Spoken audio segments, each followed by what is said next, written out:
Shabbat Shalom. This is the first time I'm actually posting a video like this to my channel, and I wanted to share with you something that happened today.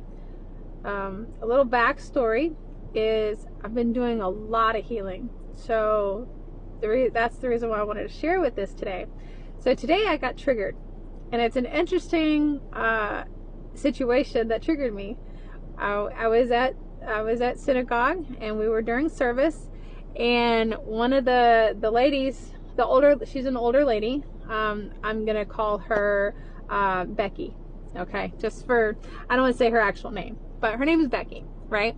And I said, Shabbat Shalom, Miss Becky. And she immediately retorted back, don't call me that. And I got triggered. It was like, wait. And I was like, but I'm doing it out of respect. I said, I call people younger than me, people the same age and older. She goes, well, I don't like it. I said, okay, I'll work on it. And that was all that was said. And I sat down, and immediately I started thinking to myself, I'm like, wait a minute, this isn't about me. This is about her. And I started to feel myself relax, right? And then a few moments later, I was thinking to myself, I'm like, I wonder what it does for her when she hears Miss Becky, right? And I was like, okay, so I'll just talk to her later. But otherwise, I was fine. I had calmed down. I was no longer triggered. I was good to go. And so a little while later, I got a chance to talk to her, and I apologized. And I said, I wanted to tell you I'm really sorry. I said, if that's what you want to be called, then you know what? That's what I'm going to call you. And she also apologized too. And she said thank you. And she was, I'm sorry too. And I was like, what are you apologizing for? She goes, I was kind of retorted back. And I was like, okay, no worries. And then I thought about it. I was like, you know what? I'm going to ask her. She doesn't owe me she doesn't owe me an explanation, but I was curious if she'd be willing to share. So I asked her later on, I said, would you be willing to tell me, when you hear Miss Becky, what does that do for you? And she goes, it makes me feel old. And she goes, I know I'm getting older. She goes, I just don't like feeling old. I was like, well, that makes sense.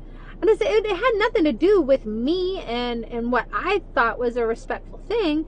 It had to do with the way she perceived that name. And I'm willing to she wants to be called just Becky. I'm good with that. And it made me think about the fact, I just recently changed my name, and I go by Yara now. But there's still people that insist on calling me Sonia. And it's like, I get it, because I was triggered. I was like, it's a respectful thing. There's nothing wrong in my mind. There's nothing wrong with calling anybody Miss So-and-so. But you know what? It's what she prefers. And I want to call her what she prefers. And so I just wanted to share the fact that I have grown a lot. I have really grown a lot, because once upon a time I would have argued and I would have insisted on my way. I'd be like, this is a respectful thing. I don't care what you say. But now I'm like, it has nothing to do with me. It has nothing to do with what I think it means. Doesn't mean, whether I think it's respectful or not. It has nothing to do with that. It has everything to do with the way that she perceives that name. Same thing with me. I prefer to be called Yara. And even though there's people out there that will still call me Sonia, I'll be nice. I mean, it is my name. It was my name for 50 years. So it is what it is. But if you're seeing this and you've been calling me Sonia, please call me Yara. But I'm not going to make a big deal of it, because you know what? At the end of the day, they're both my names, and they're both me. So I hope you get something out of this. And I just thank you for letting me share. Mwah.